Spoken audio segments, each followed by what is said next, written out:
Ramu the Little Helper. In the cheerful village of Pavankhet, there lived a small boy named Ramu. Ramu wasn't the tallest, he wasn't the strongest, but he had the biggest heart in the whole village. Every morning, Ramu ran around helping people. He fetched water for Granny Mera. He carried vegetables for the old farmer, Kaka Harish.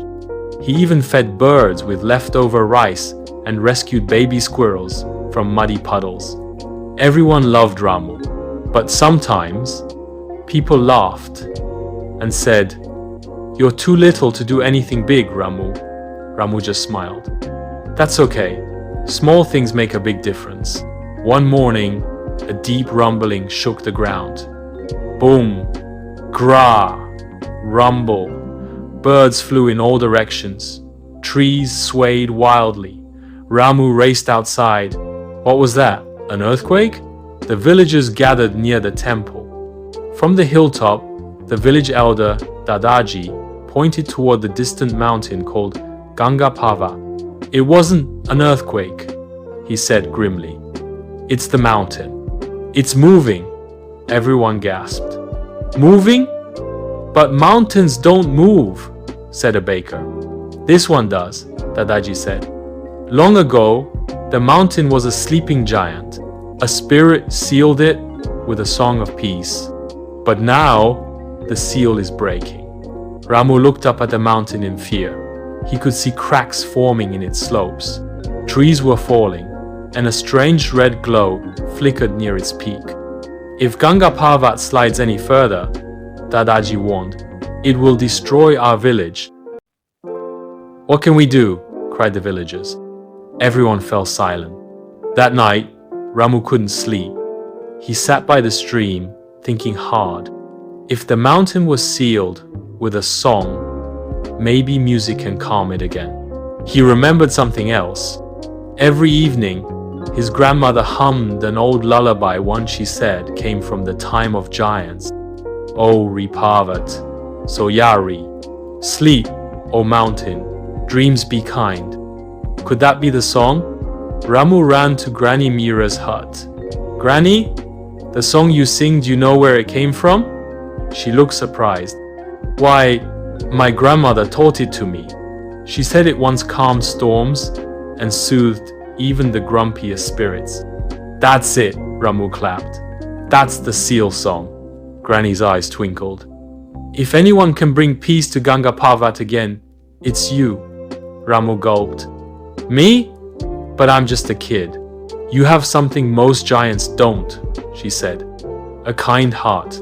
The next morning, Ramu packed a small bag with food, a flute his father carved, and a bottle of river water. The villagers tried to stop him. "You're too small, Ramu. It's too dangerous." But Ramu just smiled. Sometimes small hearts can face big fears. And with that, he began to climb the mighty Ganga Parvat. At first, the path was easy. Flowers bloomed and birds sang. But soon, the air turned colder. Rocks crumbled. Ash blew in the wind.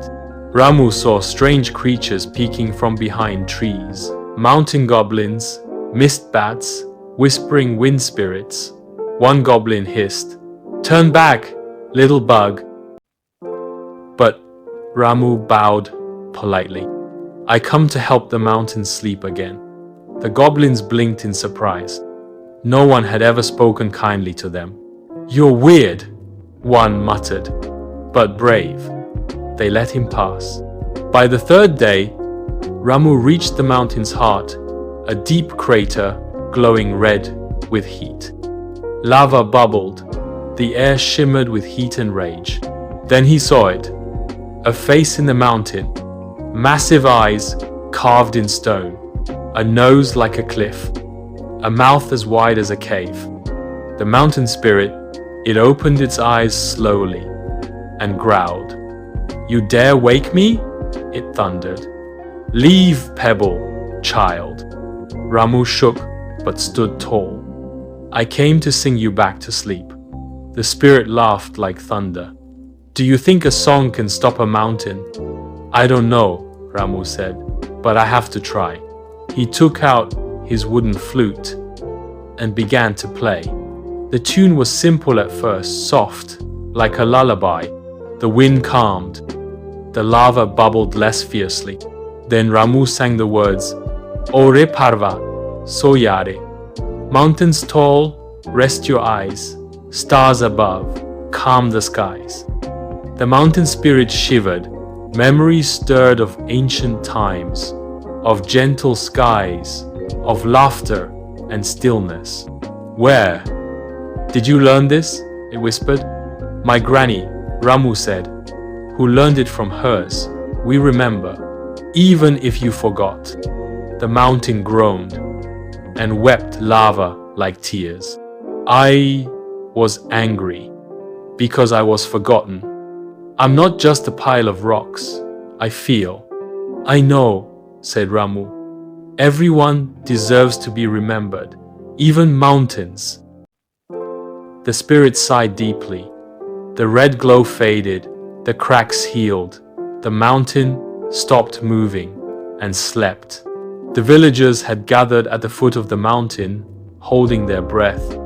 When they saw Ramu returning muddy, tired, but smiling, they erupted in cheers. He did it! Ramu saved us. Dadaji wiped a tear. He may be small, but his heart is mighty. Granny Mira hugged him tight. I knew you'd bring the song back. From that day on, the village celebrated the festival of the sleeping mountain every year.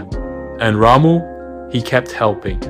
Still small, still cheerful, but now everyone knew that size doesn't measure strength. One evening, as the stars twinkled above, Ramu sat by the stream again. Even mountains need lullabies, he whispered, playing his flute. High above, a soft rumble echoed, not angry this time, but peaceful. The mountain was dreaming. Years passed. Ramu grew older. He taught children the lullaby, showed them the path he had climbed, and reminded them, kindness is strength. And sometimes, the biggest giants are the ones inside us. And if you ever visit the village of Pavanket and you listen closely on a quiet night, you might hear the wind humming, O re Pavat, so ja re, because some songs are never forgotten. And neither are heroes like Ramu. Moral of the story: no one is too small to make a big difference. Kindness, bravery, and heart can calm even the wildest storm or mountain